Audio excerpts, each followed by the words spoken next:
Hello అండి, నేనైతే present Vadapalli దగ్గర ఉన్న రాలి అనే గ్రామంలో ఉన్నానన్నమాట. ఈ ఊరికి రాలి అనే పేరు ఎలా వచ్చిందో నేను ఇప్పుడు చెప్తాను చూడండి. ఇదిగో దాని చరిత్ర అయితే ఇక్కడ రాశారు. నేనైతే చదువుతాను, ఏదన్నా తప్పులు ఉంటాయి కాబట్టి నేను చెప్తే అందుకు ఇక్కడ ఉన్నది చదివి మీకు చెప్తాను అనమాట.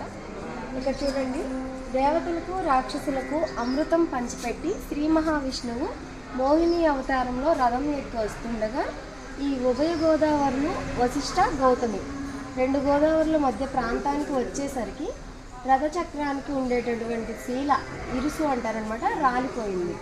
ఏంటి రథచక్రానికి ఉండేటటువంటి శీల రాలిపోయిందని శ్రీ మహావిష్ణువు వెనుతిరిగి చూసేసరికి శివుడు మోహింపబడి వస్తున్నాడంట.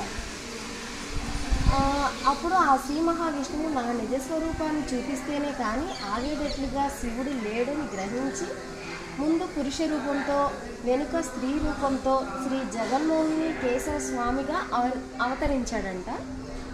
ఇదంతా విష్ణుమాయ అని శివుడు సిగ్గుపడి ఇంతవరకు వచ్చేసామా అనుకుని ఎదురుగా శ్రీ ఉమా కమండలేశ్వర స్వామిగా అవతరించినారు. రథం యొక్క శీల రాలి పడటం వల్ల ఈ ఊరికి రాలి అనే పేరు వచ్చిందనమాట.